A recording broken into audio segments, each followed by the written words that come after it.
condition guys. So 3:30 na madaling araw. Napakalakas ng ulan.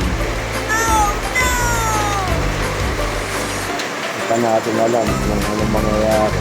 Masyadong malakas ang ulan. Tignan natin kung anong mangyayari. So yan ang sitwasyon dito sa labas. Lakas ng ulan. 3:30 na madaling araw. First day in class guys. First day in class. Napakalakas ng ulan.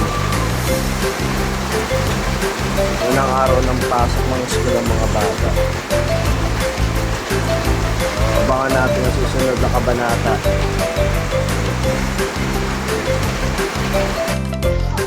Hello guys, good morning. Documentary lang ulit. So, first day in classes. Ganito ang nangyari. Biglang lumakas ng ulan. Yung paglakas ng ulan na yan, naging dahilan para walang magkaroon ng hindi pagpasok ng mga bata. So yun yung mga estudyante. Nag-uwian na. Nag-uwian na.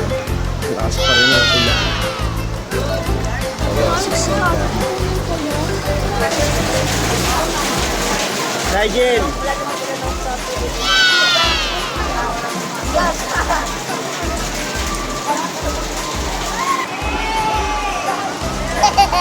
So first day in classes. Suspended. Suspended yung klase. Dahil suspended yung klase, uwi na lang kami.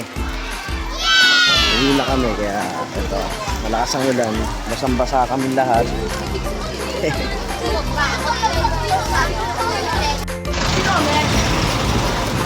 So since walang pasok, napagkasunduan namin, kakain kami. Ang sa paborito namin kinakain. Sa kasamaang palad, nasira ang aking payo. Papunta na kami sa aming kakainin. Naglalakad kami, papunta rin sa kakainin. Medyo malayo. Payong nyo, tanggalin mo na, Cloud.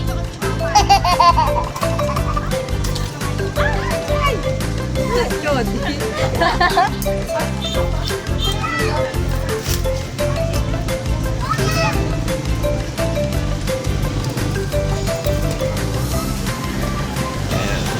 Lakas pa rin ang ulan.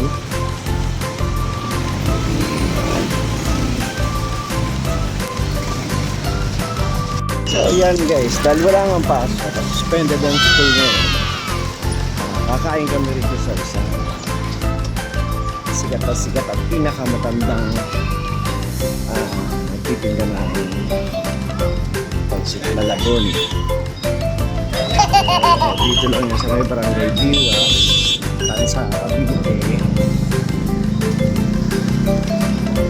Since wala nang pasok at pasarin lang kami, pasya namin pamilya na dito na mag-alisal.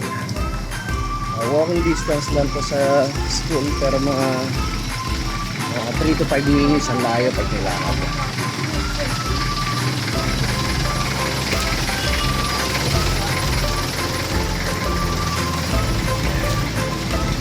So nandiyan lang yan sa may barangay Biwas. Mas malakas ang ulan. Try natin kung bukas. Oops.